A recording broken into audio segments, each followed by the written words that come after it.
Pepsi pode ser uma das bebidas mais amadas do mundo. A Pepsi é o segundo refrigerante mais famoso do planeta e, na visão de muitos, é até melhor do que sua grande rival, a Coca-Cola.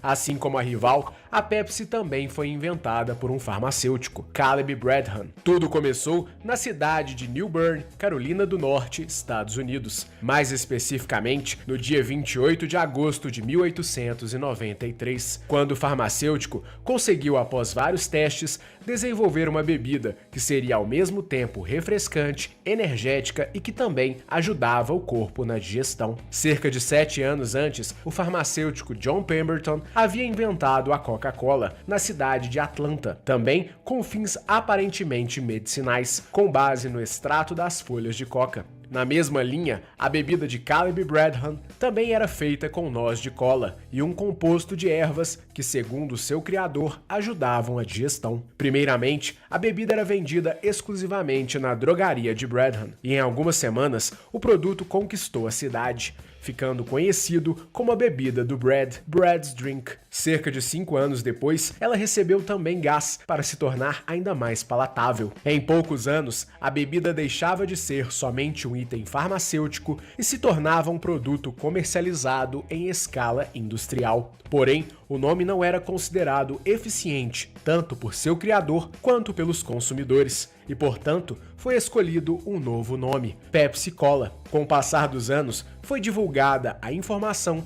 de que a bebida possuía a enzima pepsina, que ajuda no trato digestivo. Porém, tal informação não é verdadeira. Na verdade, o nome Pepsi vem da expressão dispepsia, que significa digestão. Dessa forma, o nome é uma referência à expressão seguida pela palavra cola, que remete à noz de cola, que é um de seus ingredientes. Surgia assim a Pepsi Cola Company, empresa fundada em 1902 e que também marcou o fim da drogaria de seu criador, que passou a se dedicar exclusivamente ao negócio de bebidas. O crescimento foi rápido e em poucos anos a Pepsi já conquistava várias cidades dos Estados Unidos, com mais de 40 distribuidoras parceiras, e também chegava ao Canadá e ao México. Ao longo dos anos, todos os processos foram padronizados e a empresa era capaz de entregar a bebida com o mesmo sabor e aspecto em todas as regiões que atuava, o que era um grande diferencial na época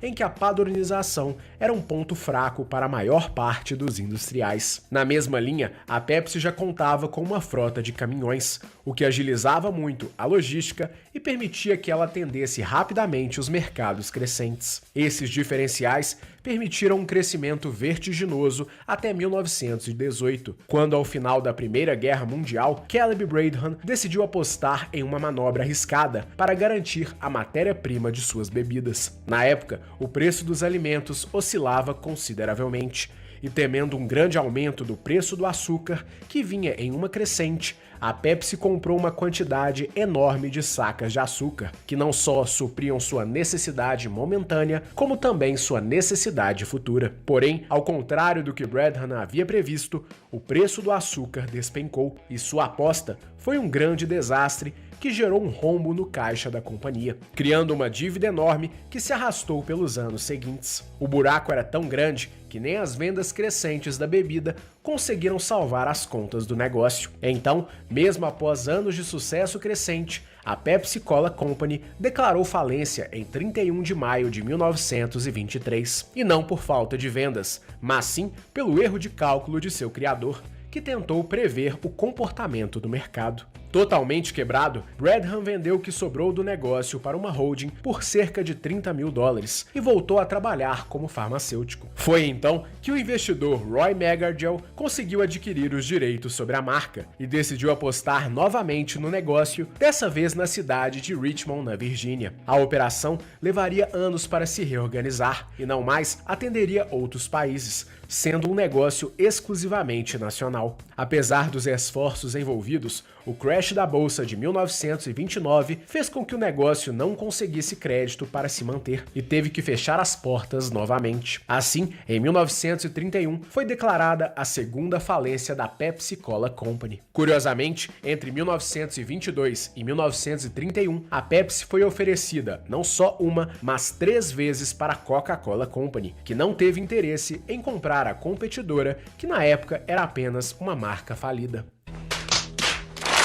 A luz no fim do túnel para a Pepsi veio pouco tempo depois, quando o presidente da Loft Candy Company, Charles Gutt, decidiu comprar a marca e fazer dela viável novamente. A decisão de Gutt se deu depois de um distrato entre sua empresa e a Coca-Cola, que era até então a fornecedora das lojas de balas da Loft. Com o know-how da empresa de doces, Gutt decidiu apostar que a Pepsi poderia desafiar a Coca-Cola se ela tivesse um sabor mais doce do que a rival. E desde então, o xarope da bebida se tornou ainda mais doce e conta com cerca de 10 calorias a mais por latinha do que a concorrente. Enquanto a Pepsi havia enfrentado um calvário, outras marcas de refrigerante já haviam decolado e estavam no topo do mercado, definindo os padrões de consumo e do comércio. Dessa forma, a Pepsi não precisaria ser apenas mais uma boa competidora no mercado. Ela precisaria fazer diferente se não quisesse ser engolida pelos concorrentes. Foi assim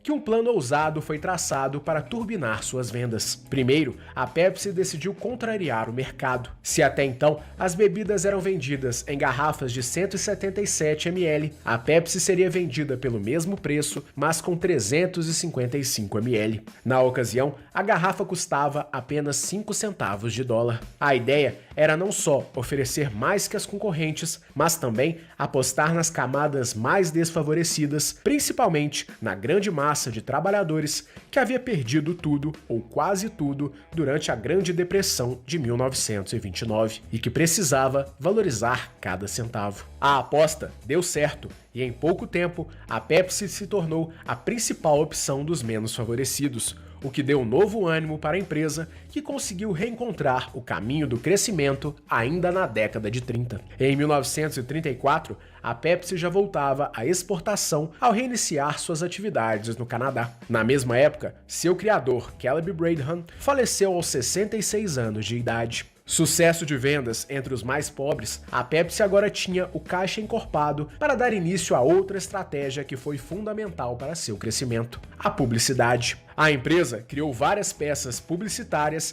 que envolviam artistas e personalidades como a atriz Joan Crawford, estrela de Hollywood que era esposa do então presidente da Pepsi. Além de aparecer em vários comerciais, Crawford também exigia que em seus filmes fossem colocadas referências ao refrigerante, o que também causou um enorme aumento na exposição da marca e também em suas vendas. Em paralelo, a Pepsi decidiu ir novamente na contramão do mercado, ao apostar em publicidade que envolvia uma parcela de consumidores que estava esquecida pelas marcas da época, os afro-americanos. Até então, os Estados Unidos sofriam imensamente com a segregação racial, de modo que os afro-americanos eram colocados sempre em situações subalternas ou eram totalmente ignorados pelas grandes marcas. Dessa forma, os consumidores afro-americanos não se sentiam representados pelas marcas e não tinham uma marca com a qual verdadeiramente se identificavam.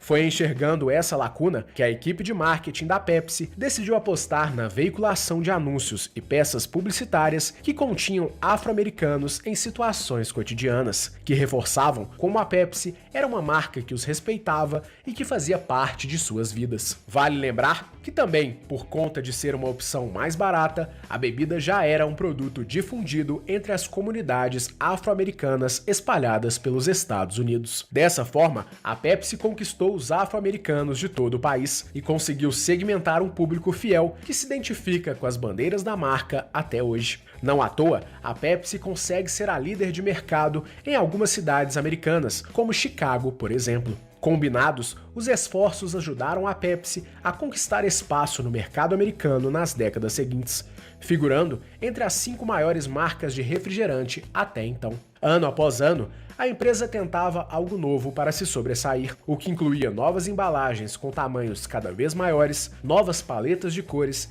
e até uma versão dietética lançada em 1964. A título de exemplo, é creditada à Pepsi a criação da primeira garrafa de refrigerante em embalagem PET de 2 litros. A companhia também apostou na expansão de sua linha de bebidas ao adquirir a Chip Corp of America, a empresa dona do refrigerante Mountain Dew, que faz parte do portfólio da empresa até hoje. Na mesma época, a Pepsi Cola Company decidiu realizar uma fusão com a Frito-Lay, empresa líder na produção de salgadinhos, formando a PepsiCo, um dos maiores conglomerados alimentícios do planeta e que terá sua história contada em um vídeo à parte. A partir da fusão, o conglomerado passou a controlar várias iniciativas no ramo alimentício e, ao longo dos anos, alastrou sua presença em diferentes empreitadas. A título de exemplo, a Rode é detentora dos direitos da brasileira Elma Chips, cuja história já foi contada em nosso canal e o link estará na descrição deste vídeo. Pouco tempo antes, a bebida passou a ser chamada apenas de Pepsi, eliminando o Cola, na busca de se diferenciar de seus rivais Coca-Cola e RC Cola. Porém, apesar da Pepsi ter conseguido uma fatia interessante no mercado americano, ela ainda engatinhava no mercado internacional, que era simplesmente dominado pela Coca-Cola. No Brasil, as primeiras unidades da Pepsi chegaram em 1950 ao serem importadas por um distribuidor gaúcho. 2 anos depois, foi erguida a primeira fábrica licenciada da marca em Porto Alegre. E em 1953, foi erguida a primeira fábrica oficial em solo brasileiro. Na mesma época, a empresa também batalhava para conquistar outros mercados, e ainda assim com uma força bem menor do que sua eterna concorrente. Contudo, a Pepsi surpreendeu o mundo todo ao conseguir adentrar um mercado totalmente hostil aos produtos americanos, a União Soviética. A jogada é considerada de certo modo um golpe de sorte e ocorreu depois que o mandatário Nikita Khrushchev teve contato com a bebida por meio de um encontro diplomático que aconteceu em Moscou em 1959 e que envolveu representantes dos Estados Unidos e da União Soviética. Dentre os presentes estava também o então diretor internacional da Pepsi, Donald Kendall, que levou uma máquina de carbonatação e um suprimento de xarope de Pepsi, que foi usado para mostrar ao chefe soviético que era possível preparar uma Pepsi em Moscou com a mesma qualidade que era possível se fazer na América. O líder não só apreciou a situação, como também ficou maravilhado e chegou a dizer, segundo Kendall, que a Pepsi feita em Moscou era melhor do que a Pepsi feita na América. Como o refrigerante não tinha um apelo internacional tão forte como a Coca-Cola, considerada um dos grandes símbolos do capitalismo, a Pepsi conseguiu aos poucos ir adentrando o mercado soviético. Primeiro, através de algumas poucas trocas diplomáticas que aconteceram envolvendo o escambo por vodka e até equipamentos militares, já que a moeda soviética era considerada inútil na América. Depois, a Pepsi enviava regularmente unidades de xarope, que eram parte da produção industrial que terminava em solo soviético, se tornando assim a primeira marca norte-americana a ser vendida regularmente na União Soviética. O sucesso da parceria inusitada foi tão grande que em pouco tempo a Pepsi realizou tantas operações com o governo soviético que passou a deter o 6º maior inventário bélico do mundo, segundo a Coin Times. Inventário que foi todo vendido como sucata no mercado paralelo. A empresa americana também se tornou responsável pela distribuição da vodka Stolichnaya nos Estados Unidos como parte do acordo. A relação criada na situação foi tão forte que em 2004, Donald Kendall foi agraciado pelo presidente russo Vladimir Putin com a Medalha da Ordem da Amizade. Dessa forma inusitada, a Pepsi conseguiu uma larga fatia do mercado internacional, desafiando frontalmente a Coca-Cola pela primeira vez. Na mesma época, a Pepsi também criou seu próprio guarda-chuva de bebidas, comprando a marca americana de refrigerante de limão 7-Up e a Mirinda, refrigerante espanhol de laranja. Donald Kendall também foi o responsável por negociar pessoalmente um acordo com o governo chinês para a distribuição de Pepsi no território vermelho. E assim, o mandatário conseguiu conquistar mercados que pareciam impossíveis para a empresa americana. Posteriormente, o executivo se tornou o presidente da Pepsi. Ele também era o comandante durante a década de 80, quando a Pepsi criou aquela que é considerada sua campanha mais ousada, capaz de literalmente atordoar a Coca-Cola. Para aumentar sua participação no mercado americano, a Pepsi criou o Desafio Pepsi, uma campanha em que as pessoas faziam um teste cego para decidir qual refrigerante era melhor, Coca-Cola ou Pepsi. Durante o teste, os participantes poderiam beber apenas um único gole de cada uma das bebidas e decidir qual era a mais gostosa. O teste, aparentemente, era feito nas ruas, sem grande aparato e de forma até amadora. E o resultado foi surpreendente. A maioria das pessoas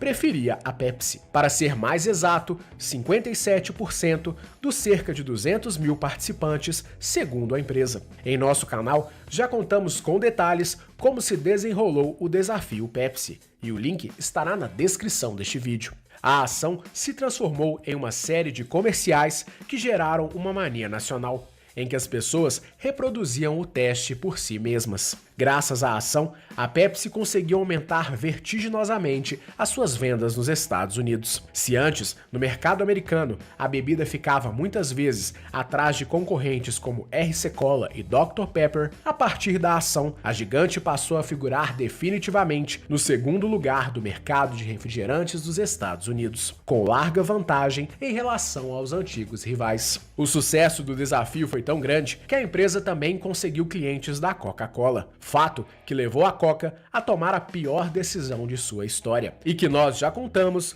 no link que está na descrição deste vídeo. Além de incomodar a Coca, várias cidades americanas se tornaram desde então pontos onde a Pepsi é a líder de vendas até hoje. Explodindo em vendas, a Pepsi conseguiu encorpar tremendamente o seu caixa, a ponto de criar campanhas publicitárias lendárias com ícones da cultura pop, como Michael Jackson, por exemplo, que capitaneou uma nova ação de marketing da empresa que ganhou o nome de Geração Pepsi, e também um grande sucesso. Graças a uma série de esforços, a Pepsi deu início a uma competição voraz contra a Coca-Cola, em uma disputa que ficou conhecida como Cola Wars, ou para nós, a Guerra das Colas. E após anos de guerra declarada, a Pepsi não conseguiu bater a Coca-Cola, mas as duas conseguiram reinar absolutas como as duas grandes companhias de refrigerante do planeta, deixando as demais marcas com apenas migalhas de participação de mercado. No Brasil, a Pepsi viveu momentos de altos e baixos. Em seus primeiros anos,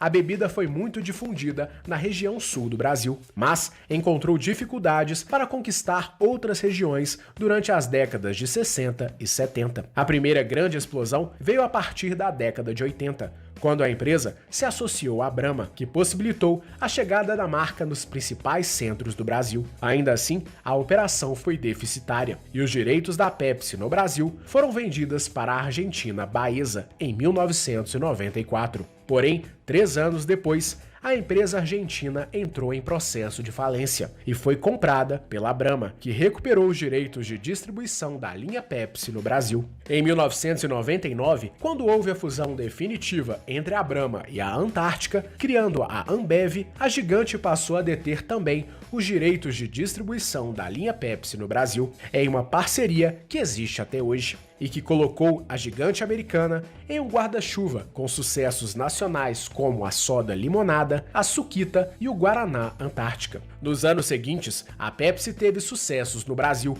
como a versão Twist, que ganhou alguns adeptos, e também através de uma série de comerciais promovidos a partir de 2010, em que foi lançado o slogan Pepsi pode ser. A campanha brincava com o fato de que, eventualmente, a bebida era considerada a segunda opção para os clientes brasileiros, e a sacada bem-humorada ajudou a empresa a aumentar significativamente as suas vendas. Nas últimas décadas, a nível mundial, a Pepsi busca conquistar espaço entre os mais jovens, principalmente com o patrocínio de diversos esportes e competições mundo afora, com destaque para a Liga de Futebol Americano, a NFL, e a Liga dos Campeões da UEFA. De todo modo, a rivalidade com a Coca continua dividindo o planeta. Afinal de contas, Pepsi ou Coca? Ainda assim, a Pepsi se tornou uma das empresas mais consolidadas e amadas de todo o mundo, e para muitos é até mesmo uma verdadeira paixão.